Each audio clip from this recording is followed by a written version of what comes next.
Hola con todos, nosotros somos estudiantes de la carrera de Educación Especial de la Universidad Nacional de Educación. A continuación les vamos a presentar el enfoque comunicativo. Ya. El enfoque comunicativo sostiene que el aprendizaje del lenguaje consiste en saber comunicarse y producir una comunicación significativa dentro de las distintas funciones que promueve.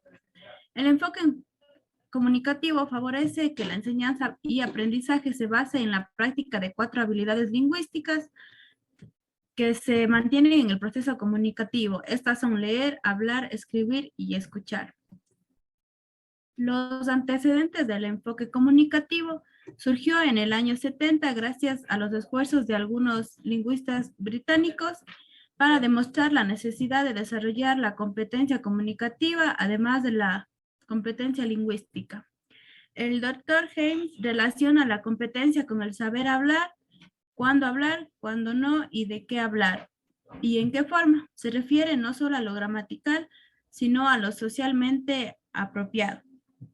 Para Noam Chomsky, fue el primero en hablar del término competencia, pero los investigadores consideraron que este término es inapropiado, argumentando que era reduccionista y no incluía elementos del contexto sociocultural.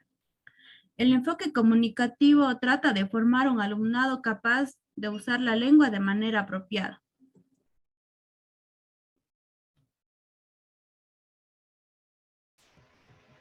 La competencia lingüística, comunicativa y pragmática. La competencia lingüística reside en la capacidad para usar los sonidos, las formas, la síntesis y el vocabulario de forma correcta y adecuada. También nos dice que de esta manera una persona es competente lingüísticamente y se ajusta a las reglas fonéticas, morfológicas y sintácticas de una lengua y el resultado de la acción donde se comunica dentro de la práctica, sean sociales, en las cuales el individuo actúa con otros interlocutores y a través de textos en múltiples modalidades, formatos y soportes.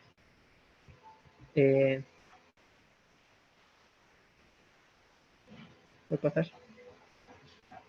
Tenemos la comunicativa, que asume que para comunicarse de forma adecuada hay que tener en cuenta el conocimiento lingüístico, pero también el conocimiento social y conceptual en el que se produce esta comunicación.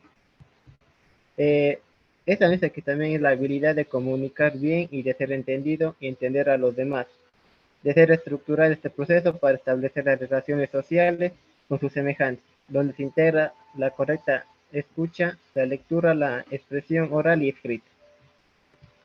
Tenemos la competencia pragmática, se desarrolla con la relación adecuada con los interlocutores del discurso y el contexto donde se produce la comunicación. Hace referencia a la capacidad de usar la lengua de manera adecuada a cada contexto social o circunstancia en la que se produce el acto comunicativo. La pragmática es una rama de la lingüística que se centra en estudiar cómo el contexto influye en la interpretación del significado de un mensaje.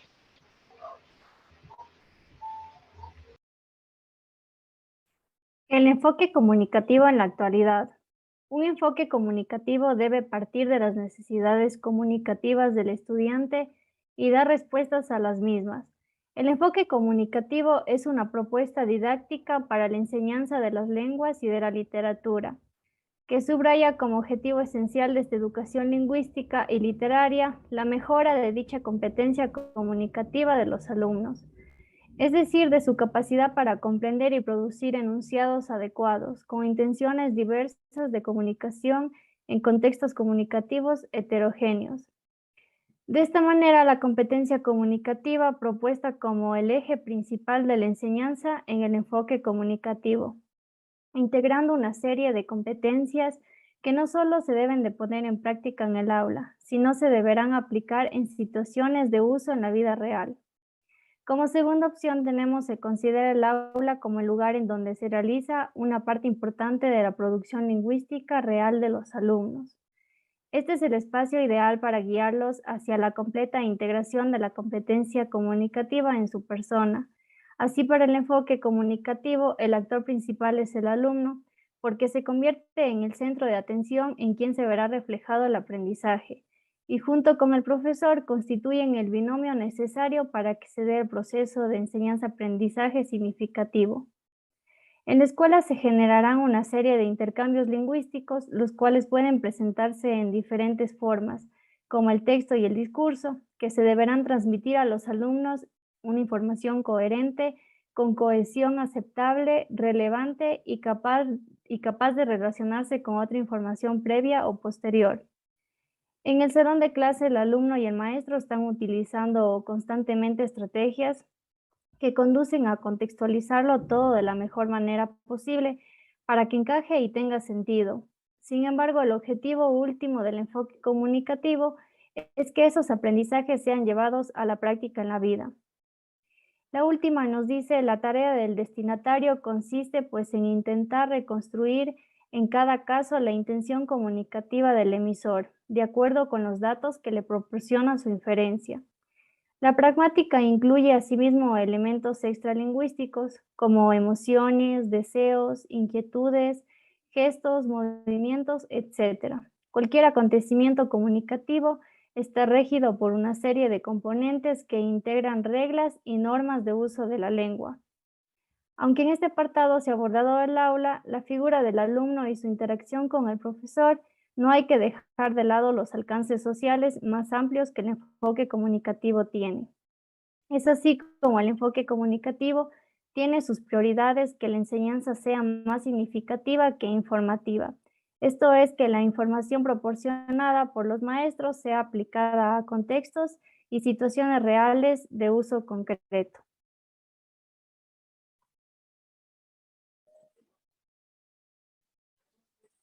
Yo les voy a hablar ahora sobre los niveles de la lengua. Dentro de esto, el enfoque comunicativo ha fomentado la enseñanza de la lengua y del nivel macro y mesocurricular. El cambio donde el docente no sanciona al estudiante y pasa a ser un enseñante en cómo emplear de forma oral y escrita. ¿En qué consiste cada uno de estos niveles? El nivel semántico. Las palabras se relacionan entre sí y se van estableciendo significados mediante un lenguaje natural. Por ejemplo, los meses del año que van constando enero, febrero, marzo. Los medios de transporte, que dentro de esto se acopla al coche, a un barco o a un avión. La fonética. Dentro de la fonética están los estudios de los sonidos en el plano oral de la lengua en general y en cada lengua en particular. ¿Qué es el fonema? El fonema es la unidad de la lengua y carece de significado. Está conformado por 24 fonemas. Dentro de estos fonemas tenemos vocales abiertas y cerradas. ¿Qué son las consonantes? Las consonantes se pronuncian de forma aislada y necesitan de una vocal. ¿Qué es el sonido? El sonido es la pronunciación del fonema. La letra es una representación gráfica de los fonemas. Las sílabas son separaciones fonológicas de una palabra. Siguiente diapositiva. Tenemos lo que es la morfosintáctica. La morfosintáctica es un conjunto de elementos y reglas que nos permite construir oraciones con sentido. Es decir, también está constituido con modificaciones como son el género y número. El género que es masculino y femenino, el número que es plural y singular. El textual, o también conocido como discursivo, es la unidad lingüística emitida por un hablante en una situación concreta y con una finalidad determinada. Y debe poseer cohesión, coherencia, pertinencia, contextualidad, situacionalidad y un texto acabado. Además de esto, el discurso también está clasificado en exposición, descripción, narración, puede ser científico o periodístico. Mi siguiente compañero.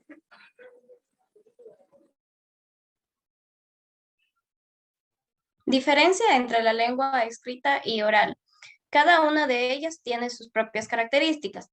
En el caso de la lengua oral, esta se adquiere en la interacción con las otras personas.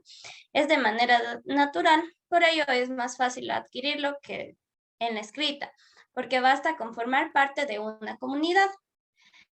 Como dije, es natural y espontánea, por eso el mensaje no siempre está organizado, teniendo en cuenta la estructura y la gramática. Además, es muy común que se representen muletillas, repeticiones e interrupciones. Es dinámica, ya que cambia en el tiempo. Por ejemplo, en la lengua oral, los neologismos o palabras nuevas aparecen antes que en la lengua escrita. También se suele utilizar términos y estructuras propios de dialectos, sociolectos y cronolectos. Dentro de las características de la lengua escrita, esta, en cambio, se adquiere mediante un proceso de alfabetización. Además, su uso se va perfeccionando con el tiempo, por ejemplo, cuando se aprenden las estructuras sintácticas o textuales. Es artificial y es más planificada. Para escribir se tiene en cuenta la sintaxis, la ortografía, la puntuación y la estructura del texto. Por eso es muy común que se eviten las repeticiones y se utilicen palabras que otorgan cohesión. Es menos dinámica que la lengua oral, porque generalmente hay pautas que deben respetarse y que se modifican muy levemente. Si bien suele incluir palabras de dialectos, sociolectos y cronolectos, lo más común es que se utilicen el léxico y estructuras de lengua. Aquí también aparecen los famosos conectores.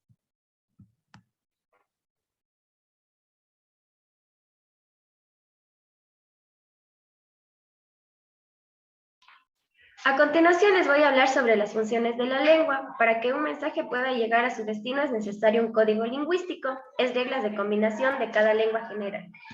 Por ejemplo, las funciones del lenguaje permiten comunicar, transmitir ideas y opiniones entre amigos, familias y sobre todo el mensaje que queremos transmitir. Es importante tener en cuenta que es la principal manera de comunicación. Por otro lado, tenemos que tener en cuenta los códigos lingüísticos. El emisor es quien emite el mensaje, el receptor es quien recibe la información, el canal es el físico por el cual se transmite, el mensaje puede ser como el código o el internet. La siguiente diapositiva, por favor.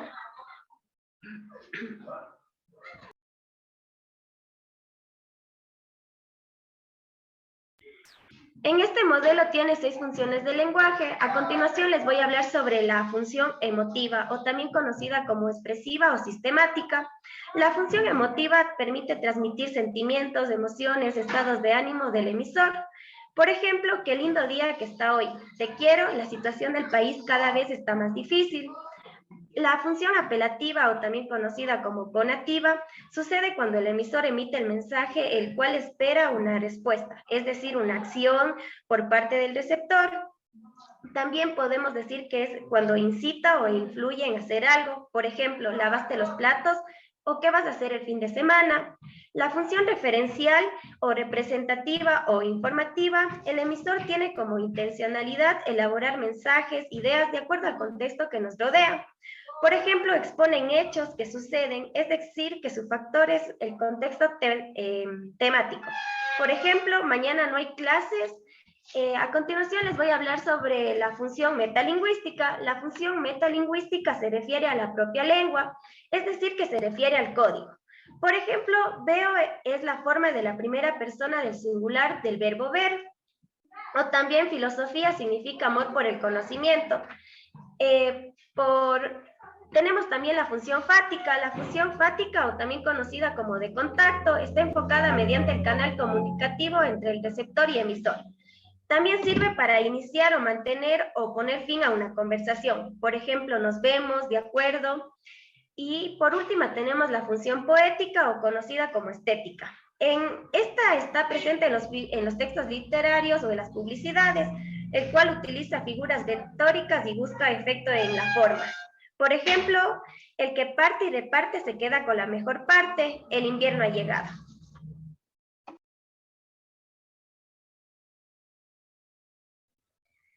Como conclusión tenemos que el enfoque comunicativo que trata de formar a un alumno capaz de usar la lengua de manera apropiada en cada una de las situaciones de la vida planteada.